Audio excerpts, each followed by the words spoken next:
에스라가 포로에서 귀환하는 내용이고요. 9장은 에스라가 회개 기도하는 내용입니다. 10장에서도 에스라가 성전 앞에서 엎드려 울면서 기도하는 내용입니다. 에스라라고 하는 사람은 우리가 꼭 기억해야 될 분입니다. 이스라엘 백성들이 이제 포로로 잡혀갔다가 70년 만에 돌아오지요. 70년 만에 예레미야의 예언대로 70년이 차면 돌아오겠다. 거기 그 말씀에 근거해서 하나님께서 정말 놀라운 방법으로 이 고레스 바사의 페르시아의 고레스 왕을 마음을 감동해서 참 이런 일이 있을 수가 없는데 하나님께서 그 마음을 감동하셔서 이스라엘 백성들을 그냥 가라고 합니다. 그러면서 필요한 성전을 지을 수 있는 모든 것들을 주지요. 그 이유는 하나입니다. 성전을 재건해라. 무너진 성전을 제거해라. 그래서 1차 귀환을 하는데 스룹바벨이 와서 성전을 짓고 첫 번째 귀환입니다. 3차 귀환을 하는데요, 느헤미야가 와서 성벽을 재건합니다. 그러니까 무너진 성전을 먼저 재건하고 성벽을 또 재건을 하는데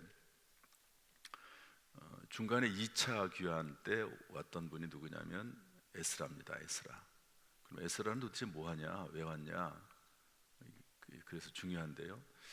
에스라는 율법 학자입니다. 제사장이거든요. 아주 뛰어난 율법 학자 겸 제사장입니다. 이게 성전은 졌는데, 성전은 1차 때 스룹바벨, 예수와 이런 분들이 와가지고 성전은 졌는데 말씀이 없는 거예요. 요즘 말로 하면 하드웨어는 더 있는데 예배당 건물은 세워졌는데 그 안에서 무엇을 해야 될지 모르는 이 소프트웨어라고 하죠. 도대체 그 안을 어떻게 채우고 하는 거죠. 사람의 모양은 있는데, 겉모양은 있는데 그 안에 정신이 없는 겁니다. 정신이. 그런 셈인 거죠. 그래서 율법 학자 겸 제사장인 에스라를 보내서 말씀을 가르치게 하고 회개하게 하고 그리고 제사장들로 하여금 일을 하게 하고 예배 업무를 하게 하고 말씀을 가르치고 이런 일을 하게 하는 거죠. 이 에스라라고 하는 사람이 와서 역대 상하를 씁니다. 에스라서도 물론 쓰지만 역대 상하를 쓰거든요. 글을 써서 그 당시에는 글이겠죠. 지금은 성경이 됐지만 글을 써서 이스라엘의 역사, 유대의 역사를 쫙 펼쳐가는 겁니다. 아담부터 시작을 해서 여러분 이제 역대 상하 보면 아담부터 나오잖아요. 그러니까 포로 생활 70년을 하고 나서 다 무너집니다. 다 정신도 무너지고 사상도 무너지고 신앙도 무너지고 그런 상황 속에서 에스라라고 하는 그 한 사람, 이 한 사람이 와서 신앙을 다시 세우고 정신을 세우고 그러는 거죠. 그러면서 글을 쓰는 겁니다. 글을 써서 이렇게 쫙 이제 펼쳐나가는데, 이 에스라라고 하는 분은 누구냐 도대체? 우리 어제 나오는 이야기 성경 말씀 보면 아론의 16대 손 이렇게 되어 있습니다. 아론. 여러분 아론이 누굽니까? 제사장이면서 첫 번째 제사장이죠. 모세의 형입니다. 형. 그러니까 모세 가문이에요. 모세의 형 아론. 그 아론의 16대 손이 에스라입니다. 참 훌륭하죠. 아주 정말 복된 가문이 된 겁니다. 하나님을 섬기고 또 영적으로 깨어있고 늘 말씀에 붙잡혀 살았던 그 아론, 또 모세, 그 후손 가운데 에스라라고 하는 위대한 인물이 나오게 되는 것이죠. 여러분 신앙은 참 우리의 인생을 밝혀주고 우리의 믿음은 우리의 자녀들을 새롭게 합니다. 하나님의 말씀은 살았고 능력이 있어서 그 말씀을 내가 품고 그 말씀대로 살고 그 믿음이, 그 말씀이 자녀들에게 이어지면 자녀들이 반드시 잘 되고, 그리고 꽃 피우고 그 인생이 주 안에서 형통하게 된다는 것을 우리에게 알려주고 있는 말씀입니다. 미국의 18세기 워낙 유명한 말씀인데, 18세기 위대한 부흥 전도자였던 조나단 에드워드라는 사람이 있고, 그때 함께 동시대 인물이었던 맥스 주크라고 하는 사람이 있습니다. 맥스 주크는 아주 흉악한 사람이지요.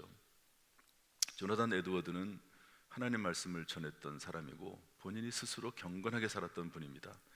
그 사람의 가문을 누가 연구를 했는데, 맥스 주크, 이 사람의 가문은 범죄자들이 정말 우글우글한 그런 가문입니다. 그 뒤에 한 500여 명을 이렇게 조사를 후손을 해봤더니 살인자, 강도, 도둑질하는 사람, 자살하는 사람, 이런 사람들이 계속해서 나오고, 조나단 에드워드의 가문은 하나님을 정말 잘 섬겼던 그 사람의 가문은, 그 가문 가운데 부통령이 나오고 의사, 또 무슨 박사, 또 국회의원, 이런, 그리고 목회자들, 이런 분들이 계속해서 나오는 것을 누가 연구를 해가지고 그 가문을 파악을 해서 이렇게 그 자료를 제시했던 것을 볼 수가 있었습니다. 우리가 믿음으로 신앙생활하면 당대가 하나님께서 잘되게 하시고 반드시 그 후대를 복되게 하시는 줄로 믿습니다. 우리나라의 역사가 그렇습니다. 우리나라의 역사가, 우리나라 기독교가 들어와서 지금 한국의 근대화를 이끌고 지금 가장 잘 사는, 그게 전부는 아닙니다. 가장 잘 사는 강남 쪽에 가장 많은 종교 인구가 기독교입니다. 그것만 봐도 하나님께서 그 자녀들을 어떻게 부강하게 하시는지를 알 수가 있습니다. 요즘은 이제 그것 때문에 또 하나님을 떠나는 사람도 있고, 그 하나님의 은혜를 모르는 거죠. 그런 문제가 있긴 하지만, 그러나 하나님 안에서 말씀 안에 거하면 반드시 하나님께서 이런 에스라와 같은 자녀들, 자녀손들이 우리의 가문 가운데서도 반드시 나타나게 될 줄로 믿습니다. 할렐루야, 아멘. 우리 8장, 9장, 10장인데 이 말씀은 좀 보고 지나가도록 하겠습니다. 7장 10절 말씀인데 한번 볼까요? 7장 10절 말씀, 7장 10절 다 같이 읽어보겠습니다. 시작. 에스라가 여호와의 율법을 연구하여 준행하며 율례와 규례를 이스라엘에게 가르치기로 결심하였었더라. 에스라가 뭐 했냐? 한번 저를 합시다. 연구, 준행, 가르치기, 결심했다는 겁니다. 내가 하나님의 말씀, 우리로 말하면 성경책이죠. 성경을 내가 먼저 연구하고, 그 다음에 그 말씀대로 내가 준행하고, 그 다음에 그 말씀을 가르치고, 이렇게 결심했다는 거죠. 사람은 결심하는 존재입니다. 연초에 우리가 어떻게 내가 해야 되겠다라고 결심하잖아요. 벌써 이제 4개월 지나고 5개월 중순에 접어들었습니다. 혹시 지난 1년 연초를 시작하면서 결심한 것 있으면 그 결심을 혹시 이렇게 조금씩 잘 안 지켜지고 있는 거 있으면 그 결심을 새롭게 하고 한 걸음만 더 올해도 발전하고 성장하고 성숙하는 귀한 성도님들 될 수 있기를 주님의 이름으로 축복합니다. 8장 21절 말씀 보겠습니다. 8장 21절. 에스라는 참 아까 본문 읽었던 말씀도 그렇고 기도를 많이 합니다. 하나님의 말씀을 많이 알고 가르치기도 하지만 상황이 그렇게 말씀대로 안 되니까 울면서 기도를 많이 하는데요. 우리 21절 말씀 읽어보겠습니다. 21절 시작. 그때에 내가 아하와 강가에서 금식을 선포하고 우리 하나님 앞에서 스스로 겸비하여 우리와 우리 어린아이와 모든 소유를 위하여 평탄한 길을 그에게 간구하였더니, 에스라가 하나님 앞에 무엇을 간구했다고요? 평탄한 길을, 따라합시다. 평탄한 길을 간구하였으니. 마음대로 되는 건 아닙니다. 그렇지만 왜냐하면 하나님께서 때때로는 우리의 길을 어렵게 할 때가 있습니다. 요셉 같은 경우도 종살이하고 옥살이하게 하고, 모세도 광야에 40년 살게 하고, 뭐 하나님의 계획과 섭리에서는 어쩔 수가 없습니다. 훈련받기 위해서. 왜냐하면 단련을 받아야지 다른 사람에게 쓰임 받을 수 있거든요. 다른 사람을 위해서. 그건 어쩔 수 없습니다. 우리의 인생에 광야 생활이 없을 수 없습니다. 그런데 어쨌든 그럼에도 불구하고 우리가 하나님 앞에 간절히 기도해야 될 내용은 뭐냐면, 평탄한 길을 주옵소서. 한번 합시다. 평탄한 길을 주옵소서. 하나님 저에게, 따라서 하나님 저에게 평탄한 길을 주옵소서. 하나님 저에게, 하나님 저의 자녀에게 평탄한 길을 주옵소서. 이렇게 끊임없이 기도해야 됩니다. 여러분들도 그렇게 기도하시겠지만 저도 매일매일 하나님 평탄하게 하시옵소서. 저기 성경 말씀 보면 필수기도 제목 두 번째, 건강한 교회 되게 하소서 해가지고 사도행전 말씀이 나오잖아요. 저 말씀이 뭐냐면, 교회가 평안하여 든든히 서가게 하시고 하나님을 경외함과 성령의 위로를 진행하여 수가 늘어나게 하시옵소서. 하나님, 우리 교회 성도들, 가정, 직장, 사업, 자녀들이 평안하여 든든히 서가게 하시고 하나님을 경외함과 성령의 후원으로 말미암아 번성하게 하옵소서. 평탄부터 시작하는, 평안부터. 마음이 평안하고 영혼이 평안하고 육체가 평안하고 또 모든 주변의 환경이 평안하고, 그럴 때 비로소 발전이 있는 거죠. 성장이 있고 번성이 있는 겁니다. 나라가 평안해야지만이 그것을 기반으로 해가지고 우리나라가 부강해지고 선교할 수 있고 그렇게 되는 거거든요. 그러므로 여러분, 평탄한 길을 위해서, 자녀를 위해서 꼭 기도하시고 나라를 위해서 기도하는 시간 되기를, 저와 여러분 되기를 주님의 이름으로 축복합니다. 주기도문도 그래서 시험에 들게 하지 마시옵고 다만 악에서 구하시옵소서. 하나님, 시험에 들지 말게 해주세요. 우리 교회, 이 나라 민족, 우리 자녀손들, 내 인생 시험에 들게 하지 마시고 유혹에 빠지지 않게 하시고 악한 영 사탄 마귀로부터 건져내 주옵소서. 그렇게 기도하는 우리가 되어야 될 줄로 믿습니다. 그랬더니 8장 31절에 가서 이렇게 되어 있습니다. 8장 31절 말씀 읽어볼까요? 다 같이 시작. 첫째 달 12일에 우리가 아하와 강을 건너 떠나 예루살렘으로 갈새 우리 하나님의 손이 우리를 도우사 대적과 길에 매복한 자의 손에서 건지신지라. 하나님의 손이 건져서 이렇게 무사하게 그 페르시아를 떠나서 예루살렘에 도착했다, 그런 말입니다. 우리의 삶 가운데 주님의 나라에 들어갈 때까지 우리를 순조롭게 하시고 평탄하게 하시기를 주님의 이름으로 축복합니다. 하나만 딱 더 얘기하겠습니다. 이야기를 안 할 수가 없어서요. 우리 10장 18절 말씀 읽어보겠습니다. 10장 18절 말씀 다 같이 시작 읽어보죠. 시작.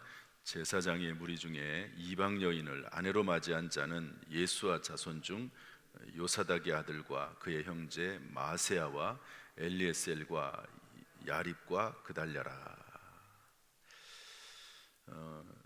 이스라엘의 범죄는 뭐냐면요, 우리 역대상하에 보면 성전 관리를 소홀히 합니다.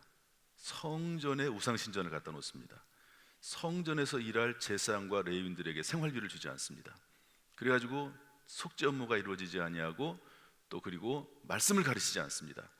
이게 이스라엘의 근본적인 죄거든요. 항상 악한 왕들은 그렇게 해왔습니다. 그런데 에스라가 와가지고 보니까, 여기 보면 아까 우리 읽었던 말씀 보니까 에스라가 옷을 찢고 막 그렇게 하나님 앞에 수염을 뜯어버리고 옷을 찢고 막 이러잖아요. 그러면서 하나님 앞에 회개하고 무릎을 꿇고 손을 들고 부끄럽고 낯이 뜨겁고 막 이런 말이 나옵니다. 회개기도 하거든요. 이거 도대체 왜 그러냐 하는 건데요, 이 당시에는 이방인들과 결혼하지 못하게 되었습니다. 대부분 이방 여자들은 우상을 숭배하는 여자들이거든요. 결혼하지 못하게 되어 있습니다. 그런데 와 보니까 완전히 그게 무너져 버렸어요. 순수한 신앙의 혈통이 사라져 버렸습니다. 심지어 18절에 보니까 제사장의 무리 중에 이방 여인을 아내로 맞이한 자가 있다. 이게 무슨 말이냐면, 오늘날 목사들입니다. 제사장을 일단 그렇게 해석을 하면 거의 맞다고 볼 수 있죠. 그런데 목사들이 불신자 아내와 결혼을 한 거예요. 이거 상상이 안 되죠. 여러분, 제가 지금 목회를 하고 있고 담임 목사로 있는데 아내가 불신자예요. 그런 상황이 벌어지고 있는 겁니다. 지금 에스라가 돌아와 보니까 정말로 옷을 찢고 수염을 뜯고 그럴 만하지 않습니까? 여기에 대해서 울면서 회개하면서 에스라가 지금 하나님 앞에 회개 기도하는 겁니다. 하나님, 이 나라에 이런 일이 어떻게 제사장들이 이제 물론 이제 생활비를 안 줘서 제사장들의 제사 업무가 말씀과 같은 업무가 사라지기도 했지만, 그러면서 제사장들도 완전히 신앙을 떠나버린 거예요. 목회자들이 신앙을 떠나고 목회자들이 그냥 하나님 말씀대로 살지 않고 이런 일이 생기니까 도대체 어떻게 할 방법이 없는 거죠. 목회자들이 살아있고 목회자들이 말씀을 가르치고 제사 업무를 하고 그래야 되는데 목회자들이 그러고 있는 거. 목회자들이 여기에 대해서 에스라가 옷을 찢으면서 하나님 앞에 낯이 뜨거워서, 얼마나 정말 낯이 뜨겁습니까? 본인도 제사장이거든요. 낯이 뜨거워서 무릎을 꿇고 하나님 앞에 옷을, 속옷과 겉옷까지 다 찢어버리고 손을 들어서 하나님 앞에 기도했다 하는 그런 내용이 오늘 말씀입니다. 말씀이 무너졌다는 거죠. 말씀 무너졌다. 그래서 읽지는 않겠습니다. 10장 2절 3절 보면, 그러나 우리에게 아직도 소망이 있나니, 그러면서 하나님의 교훈, 하나님의 명령, 하나님의 가르침, 하나님의 언약, 하나님의 율법대로 행할 것이라, 이렇게 가르치는 것을 볼 수가 있습니다. 아직도 우리에게 소망이 있습니다. 아직도 우리에게 소망이 있다. 다시 한번, 아직도 우리에게 소망이 있다. 그것은 말씀 안에서. 계속 3절에, 10장 3절에 주의 교훈, 하나님의 명령, 또 하나님의 가르침, 언약, 율법 계속 나오면서 이 말씀대로 행하라, 돌아와라, 회개하라, 그렇게 말씀하고 있습니다. 주의 말씀대로 회개하고 돌아오면 반드시 하나님께서 우리에게 소망 가운데 거하게 하실 줄로 믿습니다. 예레미야 29장 11절 말씀 보면, 너희를 향한 나의 생각을 내가 하나니 절대 재앙이 아니다, 평안이요 희망을 주는 것이라고 말씀을 하고 있습니다. 단 말씀 안에서 소망과 희망이 우리에게 있는 줄로 믿습니다. 이런 모든 일들이 우리 교회에, 우리 성도님의 자녀들 가운데 임하기를 주님의 이름으로 축복합니다. 기도하겠습니다. 하나님 아버지,